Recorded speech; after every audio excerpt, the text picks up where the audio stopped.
Next is James Wright.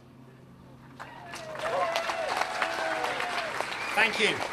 So 2 weeks ago today, some of you may remember it was raining, but I was there with many of you in the crowd here today. We were going around, we were knocking on people's doors, and we were trying to persuade them to go out and vote to remain in the European Union, and that's what the people of Norwich did. And I'm so proud, as someone who's grown up, a lifelong citizen of Norwich, what you people, what we've all done, and we've all achieved getting the 56%. So I mean, that's absolutely amazing. We recognise why we need to come together to continue to be a part of the European Union, whether that be for environmental concerns, for workers' rights, or just generally to be a continued part of perhaps the best peace project that we've ever had in our history.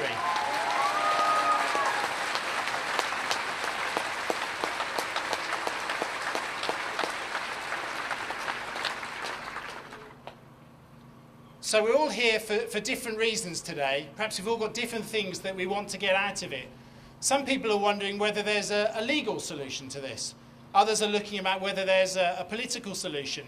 Maybe what needs to be gone into to repeal the 1972 European Communities Act, or whether it's the prime ministerial signature to invoke Article 50, or does that need to go before MPs? But I think the one thing that brings us all together is that we're sick and tired of the lies we heard from the Brexiteers during the campaign and want to restate the balance on that.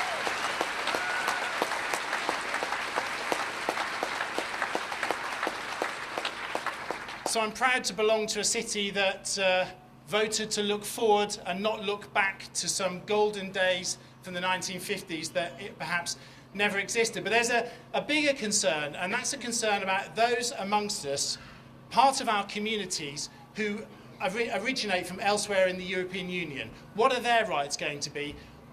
How are they going to be able to continue bringing their children up, working here, being a valuable part of our community? The Prime Minister has said that we'll see in good time. Well, actually, that's not good enough. You know.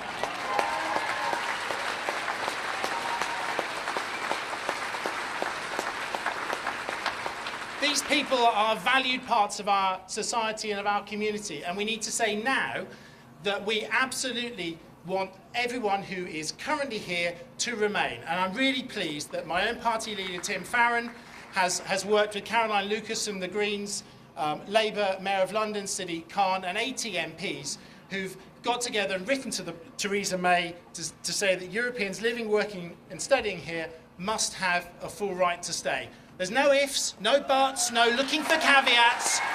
They need to be here, continuing where they have a right to be. And as we've already heard, the Leave campaign, well, they had no plan. They had rhetoric. And perhaps one of the only saving graces is that the architects of that campaign are now all gone. Cameron resigned almost immediately, Johnson out, Farage out, and as someone who works in education, delighted to see Gove out this afternoon.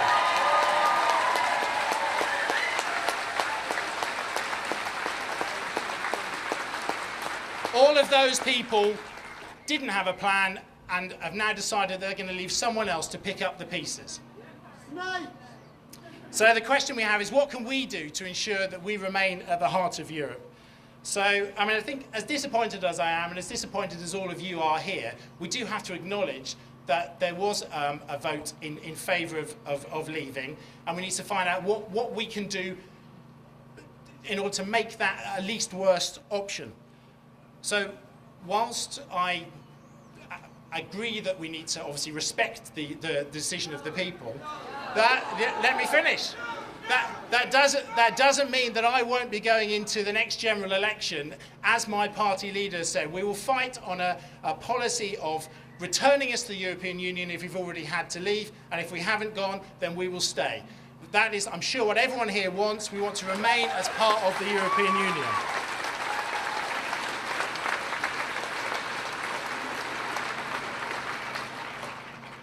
And I think actually had it gone the other way, we saw that on the night as the election results were coming in, when Farage felt that perhaps the Leave campaign were losing, he was beginning to backpedal, calling for another referendum already. So don't have it from people on the other side of the argument that we're simply have sour grapes. We are people who believe in something and we want to continue campaigning for that something.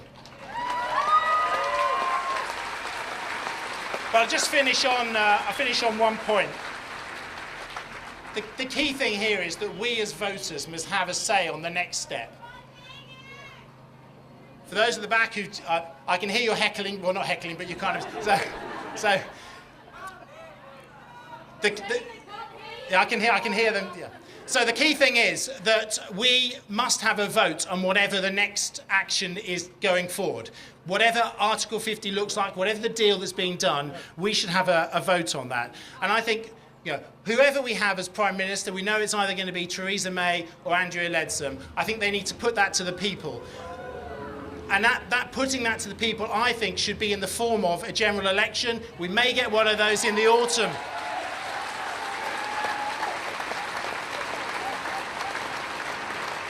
So lastly, my grandparents came from a generation that experienced the Second World War, and they wanted to be a part of building bridges in Europe and not putting up the walls that we seem, well not we, but society seems to want to do at the moment. So we collectively need to work to do whatever we can, get out, talk to people in communities and do what we can do to try and reverse this decision and preserve the United Kingdom as being part of a wider European family. Thank you.